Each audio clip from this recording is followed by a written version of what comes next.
George Washington's mother was born Mary Ball. The exact date of her birth is not known, but it was somewhere between 1707 and 1709. She was born on one of her family's two plantations. No one is sure which one.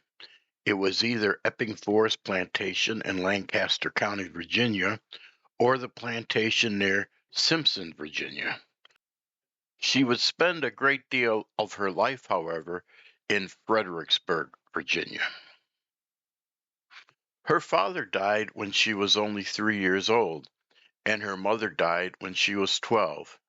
She was brought under the guardianship of a relative, George Eskridge. George was a lawyer. There's really not that much known about Mary Ball, since she wrote no diary and wrote few letters, at least letters that survived. Books written about her today are horribly presumptuous and generalized speculation about how one may have reacted under this situation or this situation. Yeah, they might have acted like that, but they might have acted totally opposite as well. Most of the written books are just pure speculation. It is also said, but is not known as a fact, that she met her husband, Augustine Washington, through her guardian, George Eskridge. Mary Ball and Augustine Washington married on March 6, 1731. Again, she was around 23, depends on which year she was born. Although even that is not well documented. They had 7 children together, but Augustine died in 1743, leaving Mary to raise the children and manage the plantation. The estate was about 276 acres at that time. Early in George's life, George Washington's mother was actually angry at George because he wished to join the British Navy, and so George Washington did not join the Navy. One thing is fairly well known, that she enjoyed gardening and reading the Bible to her grandchildren. Mary Ball got to see George Washington become the commander of the Continental Army, and she saw him be elected as President of the United States.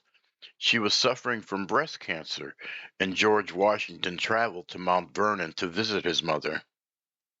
George Washington told his mother that he would need to decline the presidency to take care of her, but she insisted that he go and fulfill his destiny.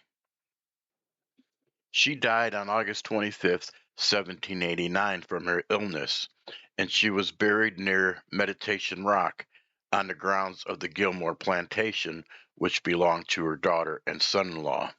The exact spot of her resting place, however, is not known. Later on, of course, when historians started writing, there were rumors about her supporting the United Kingdom in the Revolutionary War. It seems unlikely, however, since most of her family supported the rebel cause. But there is no known factual documentation of how she felt about the war, one way or another. It is known that she met Marquis de la Fontaine, and the two maintained a relationship throughout their lives.